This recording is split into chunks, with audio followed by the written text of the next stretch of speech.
Me avisan porfa si pueden ver mi pantalla. Sí, doctora, sí sé. Ok, perfecto.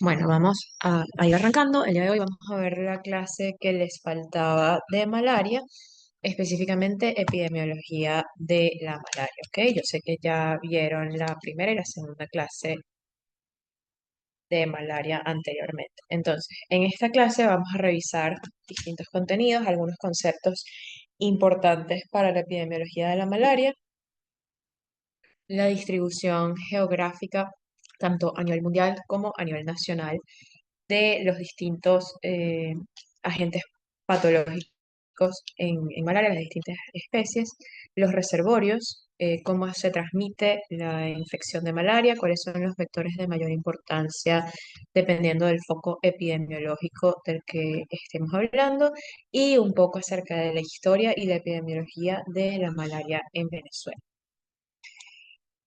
Entonces, para empezar, vamos a revisar lo que es la teoría de la causalidad múltiple, ¿ok? Que nos va a orientar un poco acerca de cómo estudiamos la epidemiología de la malaria.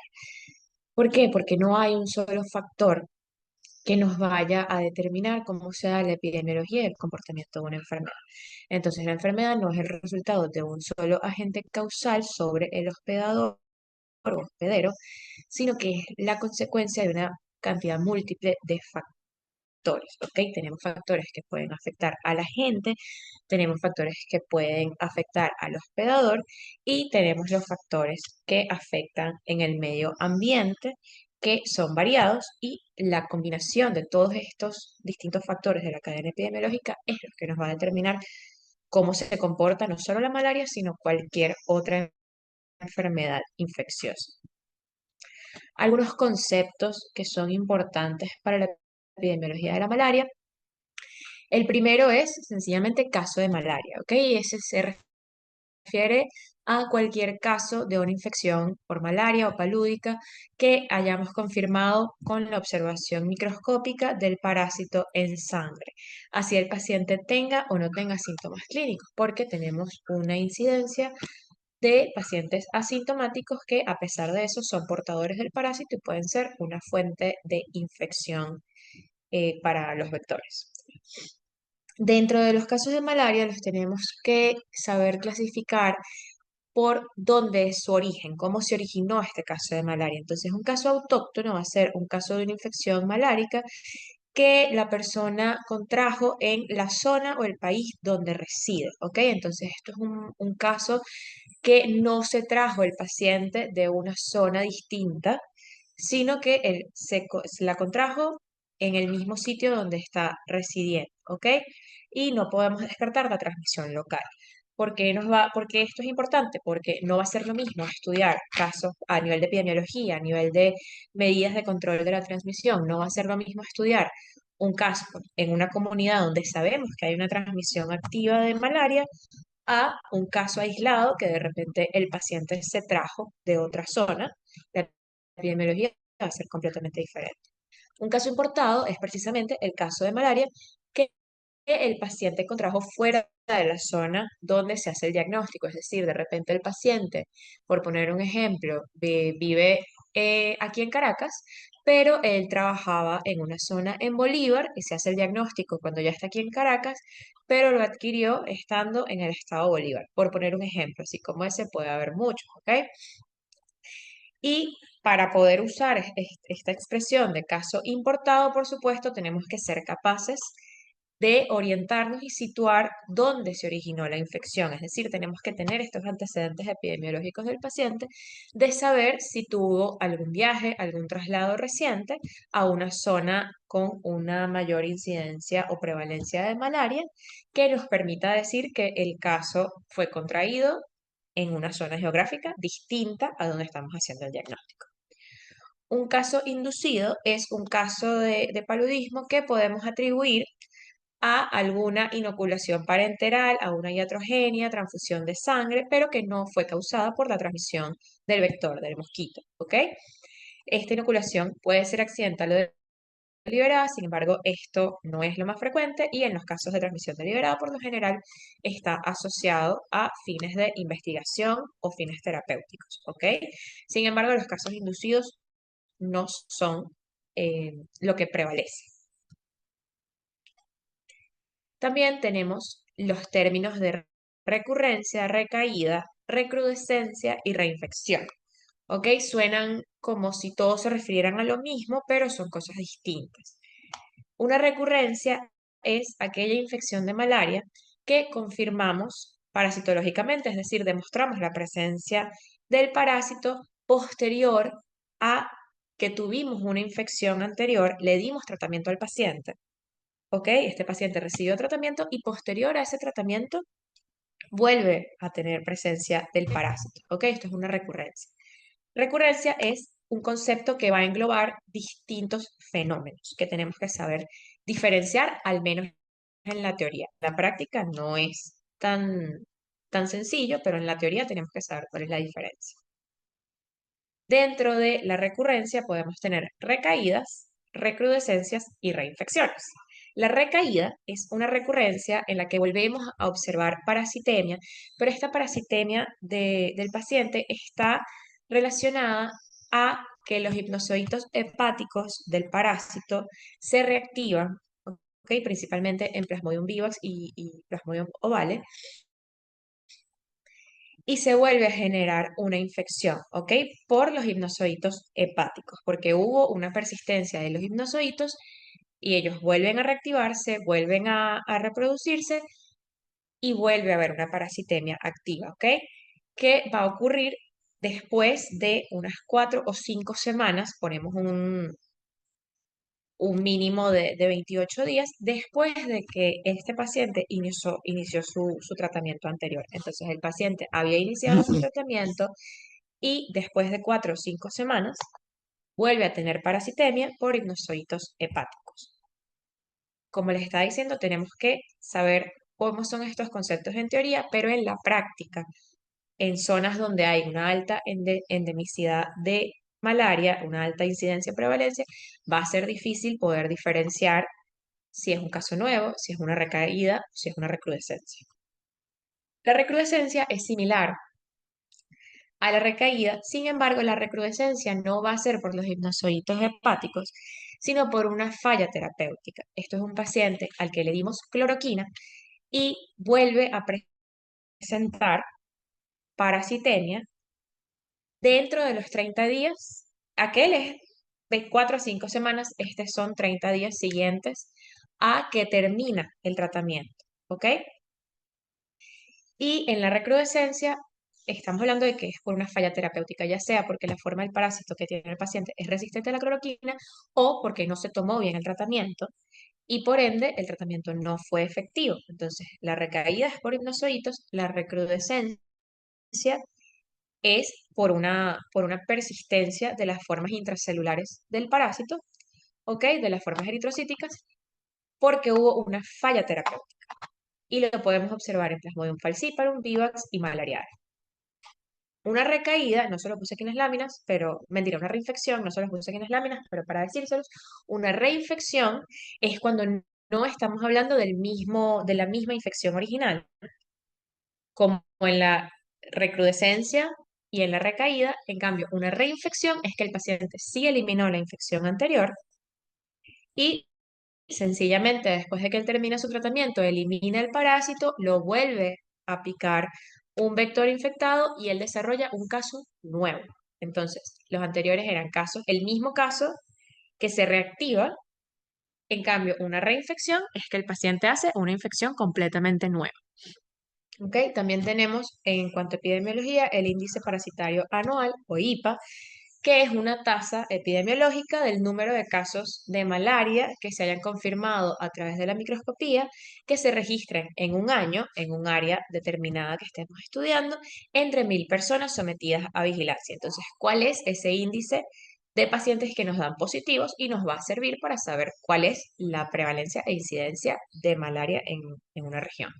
Y el índice anual de exámenes de sangre es la proporción o el porcentaje de los exámenes de sangre, ya sean gota gruesa y extendido, que se practiquen en un año respecto a toda la población que estamos vigilando. Entonces, de toda esa población que estamos vigilando, ¿a cuántos les hicimos un examen de sangre, ya sea gota gruesa, extendido, a lo largo de un año? ¿Ok? Entonces sería el número de observaciones que estamos practicando versus el número de personas examinadas, porque yo puedo decir que yo estoy examinando a 300 personas, de nuevo un ejemplo, pero yo hice, en lugar de, tengo 300, pero yo hice 500 gota gruesa, porque a lo largo de un año a esas 300 personas, a algunas les hice más de un examen de sangre. O puede ser menor, tengo las personas que estaba observando y de repente el número de exámenes que hice disminuyó. Entonces es en la proporción de exámenes que se practican respecto a la población que se supone que estamos vigilando en cuanto a casos de malaria. La malaria congénita, como su nombre lo indica y ustedes ya lo deben conocer, es la infección de paludismo que se transmite directamente de la madre al hijo de forma vertical. Es relativamente rara y cuando sucede suele producirse in útero a través de la placenta, aunque la transmisión por el paso del canal del parto tampoco está excluida. Otros conceptos que también ustedes ya los deben manejar, sin embargo aquí los estamos aplicando específicamente a malaria, es la diferencia entre incidencia y prevalencia.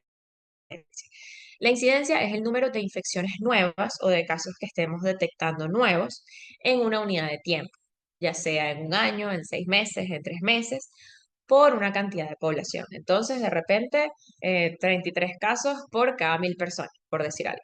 En cambio, la prevalencia es el número total de casos que yo puedo tener en un momento del tiempo. No son necesariamente los casos nuevos, sino que la prevalencia me va a sumar la incidencia más los casos que son anteriores. Entonces, la prevalencia es el número total de casos que puede haber en una población independientemente de cuándo se hayan originado. La malaria endémica estable, cuando tenemos una zona endémica, ¿ok? Y ha habido una transmisión natural de malaria en la misma zona a lo largo de un periodo prolongado de muchos años, tenemos una incidencia y una prevalencia que podemos, de cierta forma, predecir, ¿ok? De la enfermedad. Es una transmisión que por lo general es alta y es poco probable que tengamos epidemias de malaria. ¿Ok? Porque cuando estamos hablando de que hay una transmisión alta a lo largo de muchos años a través de vectores en la misma población, por lo general va a existir algún grado de inmunidad en el paciente. ¿No se escucha o solo a mí? Ok, bueno, si no me escuchan, porfa, me avisan. Sí se Cuando escucha, estamos doctora. hablando, como les digo, de malaria endémica estable, ¿sí se escucha? Ok, fino, gracias. Como tenemos una transmisión elevada, los pacientes van a tener un grado de inmunidad que va a prevenir que tengamos epidemias, ¿ok?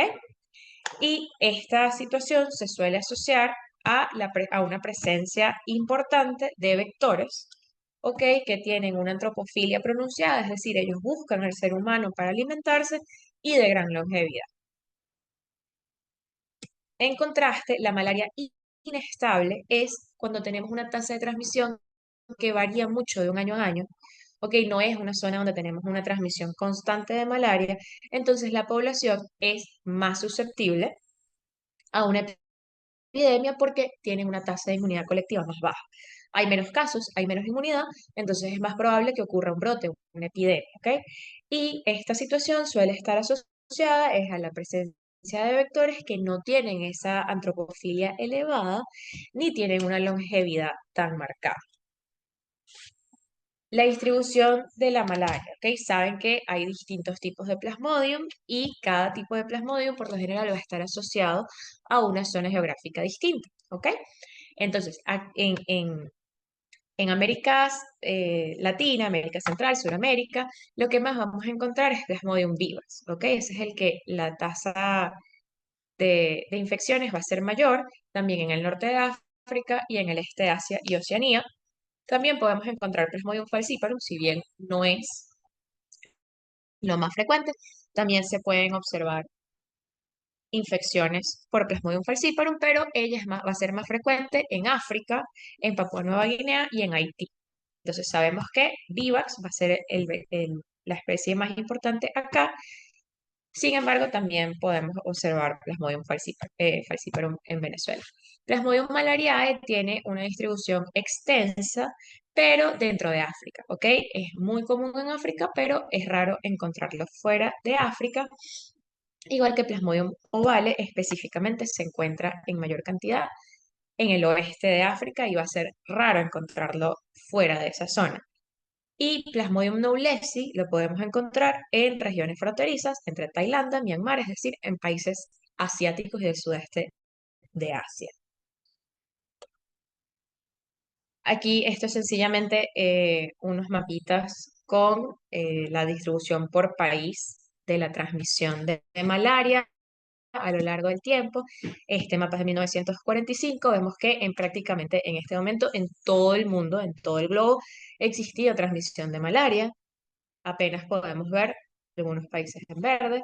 Ya en 1990 vemos la mayor parte del hemisferio norte se encuentra sin transmisión de malaria y también Oceanía, mientras que todo lo que es Suramérica, África y Asia se mantiene con transmisión de malaria. Y para 2011 vemos que se reducen aún más los países que tienen transmisión de malaria activa. Y en azul están los países que están en rutas de eliminación, en vías de la eliminación de la malaria, sí, como parte de proyectos de salud pública. ¿Qué es importante recordar acerca de los huéspedes de la malaria? Que el único reservorio importante para la malaria es el ser humano, ¿ok? Con la excepción del Plasmodium knowlesi, donde existen tipos de monos que son los principales reservorios, pero de otra forma, las demás, el principal reservorio va a ser el ser humano. Y hay algunos factores específicos de cada tipo de plasmodium que van a favorecer la persistencia del parásito en los hospedadores, que en este caso somos nosotros, los seres humanos, ¿ok? En Plasmodium falciparum podemos ver que puede haber una parasitemia asexual y gametocitemia, ¿ok? Que puede hacer que las infecciones persistan. En Plasmodium vivax ya estábamos hablando de que puede haber recaídas por distintos mecanismos, puede haber recaídas por Plasmodium vivax y que en los portadores asintomáticos vamos a tener gametocitos en sangre. Podemos tener sangre, entonces podemos tener, existe una tasa de portadores que son asintomáticos, que como son asintomáticos no los diagnosticamos, no les damos tratamiento, ¿ok? Pero que ellos, cuando los pica un vector, los pica un anófeles, ellos igual son una fuente de transmisión a través de los vectores, pero ellos están asintomáticos y por ende pueden persistir muchísimo tiempo con la infección de malaria y eso hace que persista la infección a nivel epidemiológico. Ok, la transmisión natural de la infección al ser humano es solo a través de la inoculación del parásito, a través de los mosquitos anófeles femeninos. Ok, ya habíamos hablado de que pueden haber casos inducidos a través de iatrogenia, a través de objetos punzocortantes, de agujas, de transfusiones sanguíneas. Sin embargo, esto no es lo más frecuente. Lo más frecuente es la transmisión natural. ¿De qué otras formas puede ocurrir? Transfusión sanguínea, trasplantes de órganos, contacto con agujas infectadas y malaria congénita, pero no va a ser el mecanismo más común. ¿Quiénes son los vectores de la malaria? Los mosquitos anófeles hembras. ¿Ok? Ellos son los únicos que van a actuar como vectores de la enfermedad. Ellos son vectores que atraviesan una transformación completa, tienen sus 4 estadios, huevo, larva, pupa y adulto, ¿ok? Atraviesan las 4 fases hasta llegar, desde huevo hasta llegar a la madurez del vector. Y como ya habíamos visto con otras patologías, como la filariasis, la oncocercosis, existen algunas características que nos van a ayudar a diferenciar al anófeles de otros tipos de mosquito, ¿ok? Esto es muy parecido a lo que vimos en oncocercosis.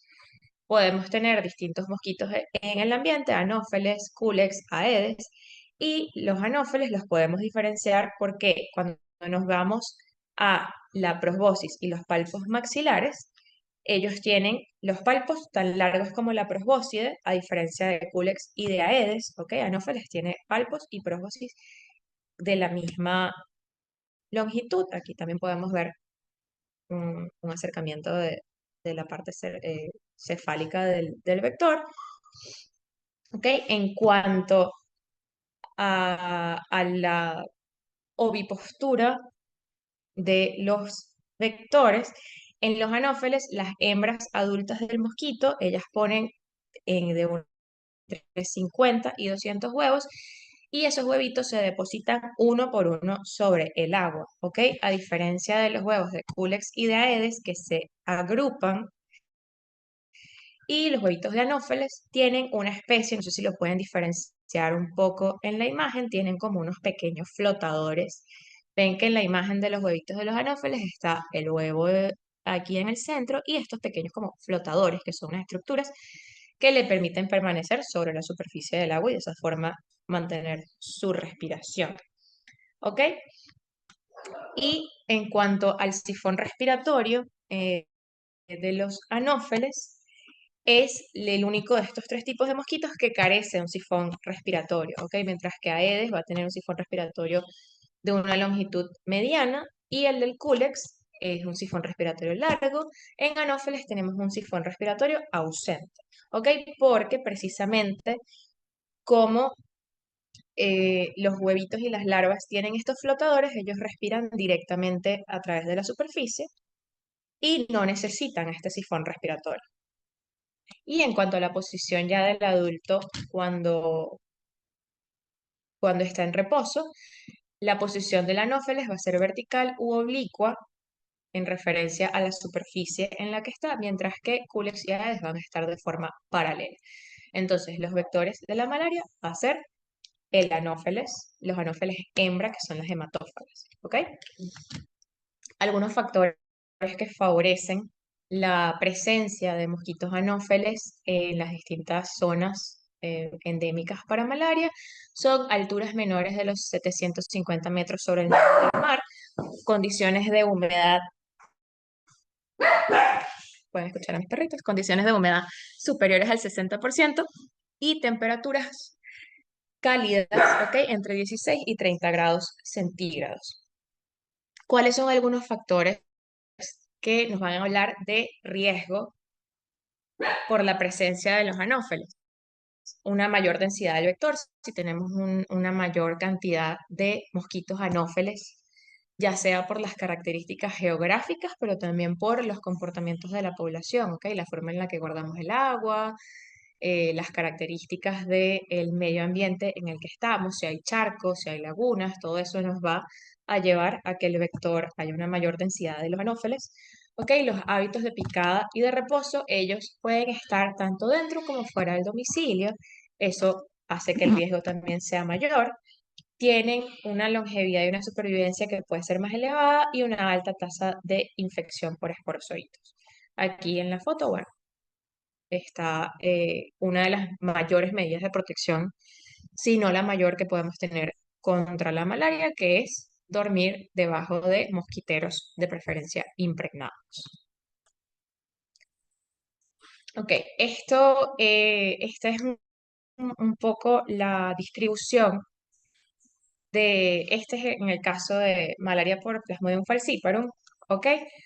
Pero a mí estos gráficos me parecen interesantes porque nos hablan de que de aquí al año 2050, por el calentamiento global, podemos tener todas estas zonas que están en rojo, son zonas donde pudiéramos empezar a tener transmisión de malaria, porque el cambio climático hace que, pues, zonas geográficas donde antes no había la presencia de los anófeles, como puede haberlo en 2050, si el cambio climático se mantiene de la forma en que va avanzando, podemos tener zonas, hay algunas zonas verdes, es las zonas en las que el clima pudiera cambiar y ya no va a haber, o es menos probable que haya transmisión de malaria, pero también tenemos zonas, fíjense, en América del Norte, en Europa, en Asia e incluso en Oceanía, donde puede haber una nueva transmisión de malaria como producto de el calentamiento global y el cambio climático.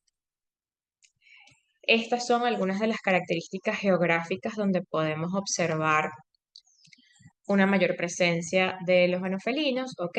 Donde hay cuerpos de agua, acumulación de agua, por lo general aguas superficiales, aguas que no son tan profundas y en climas tibios. Entonces tenemos pequeñas lagunas, charcos, pantanos herbáceos, ¿ok? Con presencia de vegetación, ríos, donde puede existir una mayor presencia de los anófilos. Ok, ahora ya vamos a hablar de cuáles son los focos que existen propiamente en Venezuela y cuáles son los vectores específicos dentro de cada uno de esos focos. Ok, hay distintas especies de anófeles y cada uno de los focos, ya esto es el mapa aquí, se ve un poco alejado, pero cada uno de los focos tiene presencia de vectores distintos, que ya se los voy a poner un poco más de cerca. También para hablar acerca de cómo ha sido el comportamiento de la malaria en Venezuela. Recuerden que Venezuela en su momento logró ser el primer país libre de transmisión de malaria. Esto es 1936 versus 1970.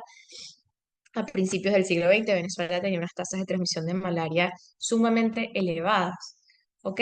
Y es gracias a este señor, que es Arnoldo Gabaldón, que seguramente todos ustedes ya conocen algo de su historia, es que se logran hacer los avances para eliminar la transmisión de malaria en Venezuela. ¿Ok? Para resumir un poco, el doctor Gabaldó fue quien impulsó los desarrollos en salud pública y distintas acciones de salud pública para eliminar la malaria. ¿Ok? El primero empezó creando una revista que se llamaba Tijeretazos sobre malaria, que era sencillamente eran recortes acerca de artículos, acerca de publicaciones de malaria, que se distribuía a distintos institutos de salud en todo el país para que la población y el personal de salud tuviera una mayor educación en cuanto a la malaria. Okay. En 1945, como punto importante, se inicia el programa de acueductos rurales y la aplicación de DDT, que es el insecticida que se realizaron se crearon unas cuadrillas de aplicación de DDT que rociaban las viviendas, ¿okay? A lo largo de todo el país. Y esto el DDT es un insecticida que permanece sobre la superficie, ¿ok? Y de esa forma se elimina al vector. Gracias a estas acciones fue que Venezuela en su momento logró ser el primer país declarado libre de transmisión de malaria, si bien hoy día pues la situación ha cambiado. ¿Ok? Actualmente en Venezuela tenemos tres focos principales de transmisión de malaria. Eh, el foco sur o el foco meridional, que tiene la presencia de Anopheles darlingui y de Anopheles brasiliensis, que abarca los estados Bolívar, Amazonas y la parte sur del estado Apure. El foco oriental, que es el segundo foco más importante con transmisión, especialmente en el estado Sucre, ¿ok? Abarca los estados de Tamacuro, Sucre, Anzoátegui y Monagas, y tiene la presencia de Anopheles aquasalis y Pseudopunto-penis. Y el foco occidental, que abarca otra parte de Apure, Barinas, Táchira y Zulia, donde tenemos el Anopheles nunes tobar. El foco sur o meridional se podrán imaginar como en otras patologías que han visto ya a lo largo de la materia, es el foco con la mayor incidencia y prevalencia de malaria actualmente. ¿Ok? Ya les había dicho, Anopheles darlingui brasiliensis. Tenemos algunos factores que hacen que la transmisión de malaria sea tan elevada en esta zona. ¿Ok? Tenemos comunidades de difícil acceso, el acceso logístico es sumamente complicado, poblaciones nómadas, poblaciones indígenas que no permanecen en la misma zona geográfica a lo largo del año, sino que se mueven con las temporadas. También tenemos poblaciones mineras y tenemos un movimiento, tenemos movilidad de las personas, tanto autóctonas, o sea, personas, por ejemplo, del mismo estado Bolívar que participan en la minería y después regresan a su comunidad, porque viven en Bolívar, pero no viven en la mina, viven en otra parte, van, hacen el trabajo y después regresan a su comunidad y llevan la malaria a sus comunidades, como también poblaciones migrantes. ¿Ok? Personas que vienen de otros estados, de otras zonas del país o incluso de otros países a estas poblaciones mineras y después retornan y también se llevan los casos de malaria con ellos. ¿Ok? A nivel de las viviendas, tenemos viviendas en muchas ocasiones precarias, abiertas, que no tienen paredes, entonces no hay pues una protección contra el mosquito y un vector que tiene, los vectores que están presentes en el foco sur tienen una marcada tendencia antropofílica, ¿ok? Y que puede picar tanto dentro como fuera de la vivienda. A nivel de estadística, recuerden que, bueno, en Venezuela es complicado hablar de epidemiología actualizada, ya que los boletines epidemiológicos no se publican desde 2016, pero tenemos, a pesar de eso, tenemos un seguimiento y un monitoreo a través de distintas organizaciones de los casos de malaria. Entonces, en el estado Bolívar, en 2023 se registraron 78.000, más de 78.000 casos, que representaba un aumento de un 2,2% versus los casos en 2022. 1.800, casi 1.900 de esos casos fueron casos importados. Los municipios donde hay mayor incidencia en el estado Bolívar de malaria son Sifontes, Sucre y Gran Sabana. En 2024 existe evidencia de un brote de malaria en comunidades Yanomami, en la Sierra de Parima.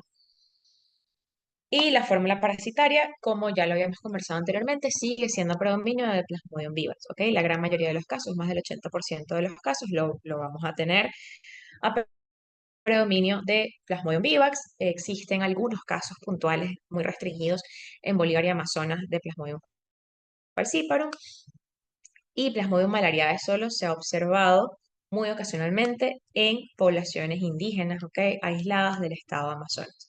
También podemos tener casos de malaria mixta, ¿ok? En las que la persona está infectada tanto por Plasmodium vivax como por Plasmodium falciparum. Estas son algunas de las condiciones, ¿ok?, que favorecen la alta transmisión de malaria en el foco sur. La minería, lo que ven arriba es un chabono de población indígena, ¿ok? Ven esta estructura circular que no tiene paredes. Y bueno, las condiciones y el cambio generado por la minería hacen que exista esta acumulación. No sé si pueden observar en la imagen arriba a la derecha que existen estos charquitos, esta acumulación de agua. Estos son los ambientes perfectos para que el vector se reproduzca, ¿ok? Porque tenemos agua superficial, no profunda, que no tiene corriente y que además está en una zona cálida, entonces es ideal para la transmisión.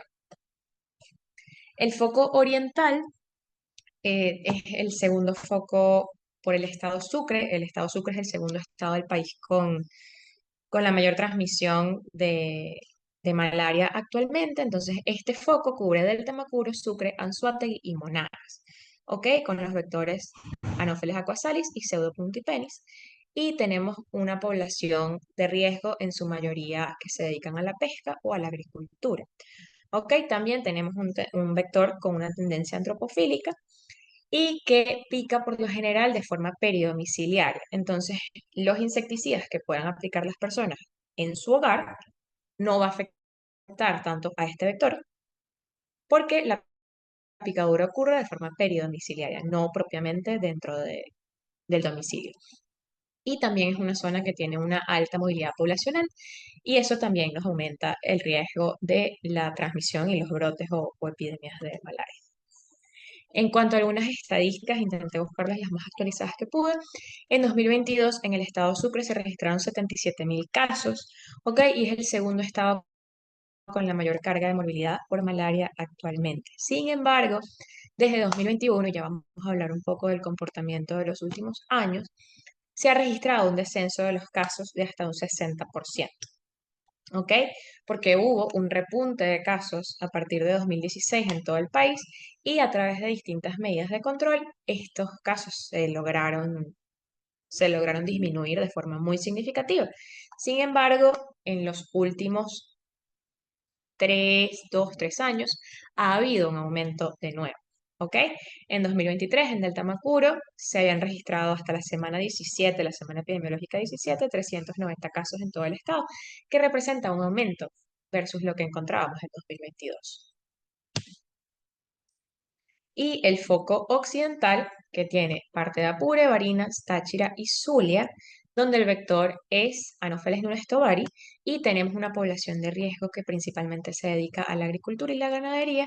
También tenemos vectores con una tendencia antropofílica que practican la endoexofagia, es decir, que pueden picar tanto dentro como fuera del domicilio, pero que reposa fuera del domicilio, ¿ok? Y aquí una de las situaciones, de los factores que puede aumentar esta transmisión es también la movilidad a través de la frontera con Colombia, ¿ok? Esta situación fronteriza hace que pueda haber tanto y se importan casos de Colombia como puede haber casos de Venezuela que salen a través de la frontera, ¿ok?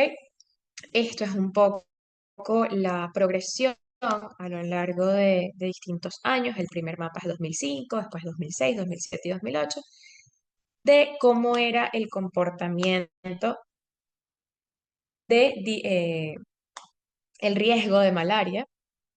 Esto es calculado con el IPA, que les había comentado anteriormente, en distintos municipios, ¿ok? Como pueden observar, las zonas de mayor riesgo están ubicadas en el foco sur del país, ¿ok? Tanto en Bolívar como en Amazonas, ¿ok? Y este es el mapa del año 2013, donde todavía pueden observar una persistencia importante de los casos en el foco sur, Bolívar y Amazonas principalmente, y también pueden observar, si se fijan en la parte norte del mapa, que en el estado Sucre también hay una transmisión bastante importante. Aquí nos movemos al año 2018, ¿ok? Donde todavía permanecen Bolívar, Amazonas. Sin embargo, podemos ver que hay algunos de los municipios ya pasan a tener un riesgo intermedio, ¿ok? Y en cambio, en el estado Sucre hay más municipios marcados en rojo y en anaranjado, o sea, en riesgos altos y muy altos. Y aquí está el número de casos estimados que se habían encontrado en el país. Pueden observar que alrededor de 2016-2017 empezó un aumento sumamente importante de los casos en todo el país, y a través de medidas de control se logró disminuir los casos de forma muy importante a partir del año 2020 aproximadamente. ¿Ok? 2020, 2021, se logró una disminución de los casos que están aumentando, se ha evidenciado que están aumentando de nuevo. Ok, aquí tenemos el gráfico de la izquierda, es el canal endémico de la malaria, ok, en 2021, donde recuerden que en los canales endémicos, no sé si los han llegado a ver en otras clases de epidemiología de otras patologías, esta línea verde, la verde oscura, nos marca cuál es el límite mínimo que tenemos que tener para no estar en una epidemia o endemia de una patología. El amarillo es el medio y la línea roja sería el máximo de casos, ¿ok? Entonces, este es como el semáforo de la cantidad de casos que podemos tener para hablar del riesgo de un brote, de una epidemia, de una endemia. Y pueden observar que al principio del gráfico, ¿ok? Al principio de año, en 2021, todavía los casos se salían un poco de este límite mínimo. Sin embargo, a lo largo del año empiezan a disminuir y se mantienen por debajo de esta línea verde como línea de control, ¿ok? Y este otro el otro es acerca de la distribución de los casos de malaria según grupo etario, edad y sexo de los pacientes diagnosticados en 2017, y podemos observar que hay una alta incidencia de pacientes pediátricos y adultos jóvenes, ¿ok? Pues después de el grupo etario de los 30 a los 39, ven que disminuye esta, esta incidencia. Eso se debe a distintos factores. Uno es la posibilidad de que el paciente desarrolle inmunidad y sea asintomático o desarrolle algún tipo de inmunidad contra la infección. Y el otro también es que las personas más jóvenes podemos asociarlas a profesiones que conllevan un mayor riesgo de transmisión de malaria, ya sea porque son agricultores, son ganaderos, existe la minería, ¿ok? Y también las poblaciones jóvenes, los niños que están más expuestos a ser picados por los mosquitos, ya sea porque no les aplican el repelente, porque no duermen debajo de un mosquitero, entonces por eso la incidencia es mayor en esos grupos jóvenes. ¿Cuáles han sido estas estrategias que, que funcionan y hemos visto que sí funcionan para controlar los casos de malaria? Que en Venezuela se está llevando a cabo todavía de forma activa el Ministerio Popular para la Salud en conjunto con la Organización Panamericana de Salud, la OPS, y también otras organizaciones nacionales e internacionales, un plan de acción para la eliminación de la malaria en 2021 a 2025. ¿Ok? El ministerio, junto a la OPS y otras organizaciones que actúan como socios implementadores a lo largo de todo el país, llevan a cabo distintas acciones. Actualmente, o sea, eso se empezó a hacer cuando se observó ese aumento de los casos que pudieron observar en el gráfico, se empezó a implementar, se ha logrado disminuir los casos y actualmente todavía se debe implementar porque esto no, que hayan disminuido los casos no significa que hayamos eliminado la malaria, ni mucho menos, ni que no haya transmisión activa de la enfermedad en el país. Entonces, ¿qué hacemos para controlar la malaria? Primero es el control vectorial, ¿ok? Como ya habíamos hablado, tanto el repelente que se pueden poner las personas como también eliminar los criaderos, ¿ok? Mejorar la forma en la que almacenamos el agua, eliminar esas zonas donde el agua está estática, está emposada, nos permite tener un mejor control vectorial y los insecticidas residuales también nos ayudan con el control vectorial. ¿Qué otra cosa se hace? La búsqueda activa de los casos. Se actualizaron las pautas terapéuticas del Ministerio para los distintos casos de malaria, se introdujeron las pruebas de diagnóstico rápidas para malaria y se han certificado microscopistas a lo largo del país.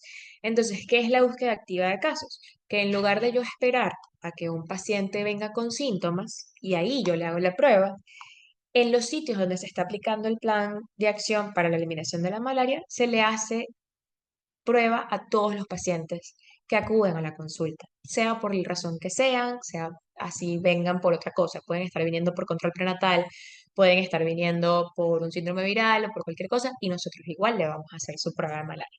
¿Ok? En los sitios donde se cuenta con microscopistas, se le hace su extendido, su gota gruesa, pero en los sitios, muchos otros centros también se usa la prueba rápida, que no es tan sensible, pero de igual forma nos permite orientar el diagnóstico y detectar casos que de otra forma se hubiesen escapado, principalmente en estos pacientes que están asintomáticos. Entonces le hacemos prueba a todo el mundo, todo el que llega le hacemos su prueba, ¿ok? Y obviamente se hace la prueba y se debe contar con la disponibilidad del tratamiento para poder brindarle el tratamiento a todos los pacientes que salgan positivos.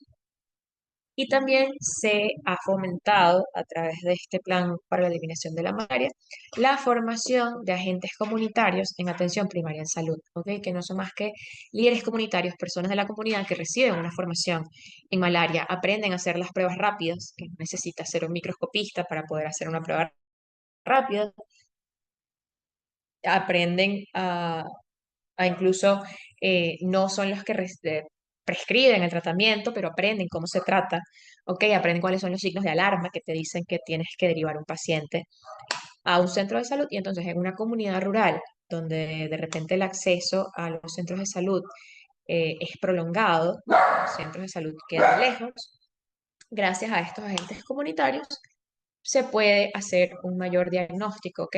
Una mayor vigilancia epidemiológica de la situación de malaria en esa comunidad. Entre 2018 y 2020 los resultados de estas acciones resultaron en un 89% de la reducción de la mortalidad por malaria en el país. Entonces, estas son acciones que todavía se deben seguir fomentando y deben continuar para seguir disminuyendo y prevenir que en lugar de disminuir, esos casos empiecen a aumentar.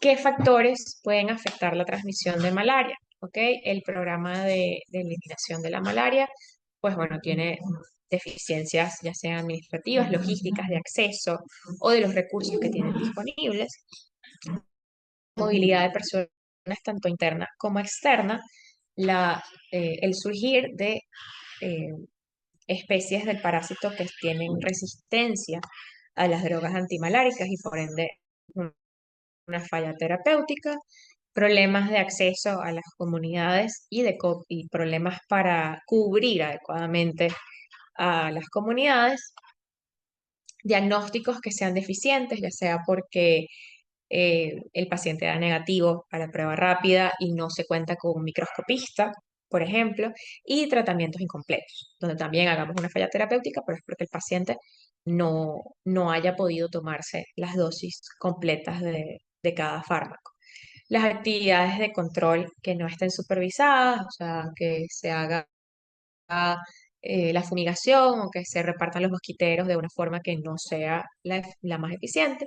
El déficit de los datos epidemiológicos, por supuesto, no nos permite monitorear la situación de la forma más óptima. Y bueno, la situación país que también puede afectar la manera en la que se llevan a cabo estas, estas acciones a lo largo de todo el país. Y esa ha sido la clase de hoy, ¿ok? Si tienen alguna pregunta, si tienen alguna duda, me la pueden hacer o hacer llegar después, también no hay ningún problema. Y bueno, como siempre, les comparto la presentación para que la puedan revisar. ¿Ok? Vale, doctora, Sí, muchas profe. gracias. Gracias, profe. Gracias a ustedes, chicos. Muchas gracias.